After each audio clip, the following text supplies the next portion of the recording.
దేవునికి స్తోత్రం. ప్రియమైన సహోదర సహోదరులకు హృదయపూర్వక వందనములు. ఈరోజు దేని వాగ్దానము యోబు పుస్తకం 2వ అధ్యాయము 10వ వచనం. అందుకతడు,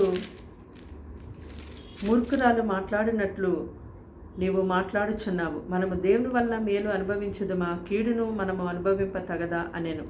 ఈ సంగతులలో ఏ విషయమందును యోబు నోటి మాటతోనైనను పాపము చేయలేదు. చూడండి, ఇక్కడ యోబు గారిని చూసినట్టయితే ఆయన దేవుని యందు ఎంతో భయభక్తులు కలిగి జీవించాడు. చెడుతనమును విసర్జించి దేవుని యందు యథార్థపరుడుగా బ్రతికాడు. అయితే అతను గొప్ప ధనవంతుడు. అతని యొక్క జీవితంలోనికి ఒకానొక సమయంలో ఎంతో కఠోరమైన భయంకరమైనటువంటి శ్రమ ఎదురైంది. మరి ఆ శ్రమలో ఆయన తన సంతానాన్ని అంతటినీ కోల్పోయారు. అలాగే తన ఆస్తిని కూడా కోల్పోయారు. చివరకు ఆయన అరికాలు మొదలుకు నడినెత్తు వరకు కూడా సాతాను చేత కురుపులతో మొత్తబడ్డారు. మరి ఆ సమయమందు కూడా యోబు గారు ఎంతగానో దేవుని యందు నిలిచి ఉన్నాడు. తన నోటితో ఎంతగానో హృదయంతో యెహోవా ఇచ్చారు, యెహోవా తీసుకున్నారు, దేవుని నామమునకే స్తుతి కలుగునుగా కానీ దేవుని ఎంతో కొనియాడాడు.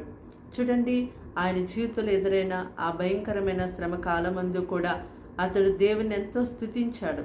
అలాంటి సమయంలో తన యొక్క భార్య, ఇంకా నీ యథార్థతను వెడకుందవా, నీవు దేవుని దూషించు, మరణం అయిపో అని చెప్పి మాట్లాడినప్పుడు యోబు గారు తన భార్యతో అంటున్నారు కదా, మూర్ఖురాలు మాట్లాడినట్టు నీవు ఎందుకు అలా మాట్లాడుతున్నావు? దేవుని చేత మనం మేలు అనుభవించాము, మరి కీడును అనుభవింప తగదా అని చెప్పి ఆయన మాట్లాడడం జరిగింది. చూడండి, యోబు గారు దేవుని యందు గొప్పగా నిలుచున్నారు కనుక ఆ విధంగా ఆయన మాట్లాడగలిగారు. యోబు గారి యొక్క జీవితంలో ఎదురైనటువంటి ఆ శ్రమను బట్టి తన భార్య ఎంతో విసుగు చెందింది, అసహనానికి గురైంది. కానీ యోబు గారు మాత్రం దేవుని స్తుతిస్తూనే ఉన్నాడు. అలాగుననే మన యొక్క జీవితాల్లో శ్రమలు, కష్టాలు ఎదురైనప్పుడు ఎంతగానో దేవుని యందు మనం నిలిచి ఉండేవారుగా ఉంటున్నామా? దేవుని మీద కోపము, లేకపోతే దేవుని నుంచి తొలగిపోవడం, దేవుని దూషించడం, దేవుని యొక్క సేవకుల్ని, దేవుని యొక్క ప్రజల్ని దూషించి అవమానించేవారు ఉండడం, ఇలాంటిది ఏమైనా మనం చేసేవారుగా ఉంటున్నామా? ఎదురవుతున్నటువంటి ఆ శ్రమలు, కష్టాలను బట్టి మనము ఎంత మాత్రం కూడా అసహనానికి గురి కావద్దు. ఈ లోకంలో దేవుని నుంచి మనల్ని ప్రక్కకి తొలగించే విషయాలు ఎన్నో ప్రతిరోజు మనకి ఎదురవుతూనే ఉంటాయి. అయితే ఈ అంత్యదినాలలో మనం ఉన్నాము కనుక మన యొక్క విశ్వాసాన్ని గట్టిగా పట్టుకునే వారిగా ఉండాలి. మనల్ని విశ్వాసములో మరి బలహీనపడినట్లుగా చేసే కార్యాలు లోకమందు ఎన్నో జరుగుతూ ఉంటాయి. దేవుని యందు నమ్మకం లేనట్టుగా అయిపోయే పరిస్థితులు మనకు ఎదురవుతూ ఉంటాయి. అయినప్పటికీ కూడా మనము యోబు వలె దేవుని యందు గొప్పగా నిలిచుండేవారిగా ఉండాలి. మన యొక్క తుది శ్వాస వరకు మన దేవుని యందు మనము నిలిచి ఉండాలి. మనము ఆయన్ని హత్తుకొని ఉండాలి. ఆయన నిన్న నేడు ఎల్లప్పుడూ ఏకరీతిగా ఉన్న దేవుడు. ఆయనలో ఎటువంటి మార్పు లేదు. కాబట్టి నీవు జరుగుతున్న పరిస్థితులను చూసి అవిశ్వాసంతో, అపనమ్మకంతో ఎంత మాత్రం జీవించవద్దు. దేవుని నుంచి, దేవుని యొక్క విషయాల నుంచి, దేవుని యొక్క వాక్యాన్ని నుంచి నువ్వు దూరంగా వెళ్ళొద్దు. కానీ నీవు చివరి వరకు దేవుని నిలిచి ఉండు. మరి ఆయన గొప్ప న్యాయకర్త అయి ఉన్నారు.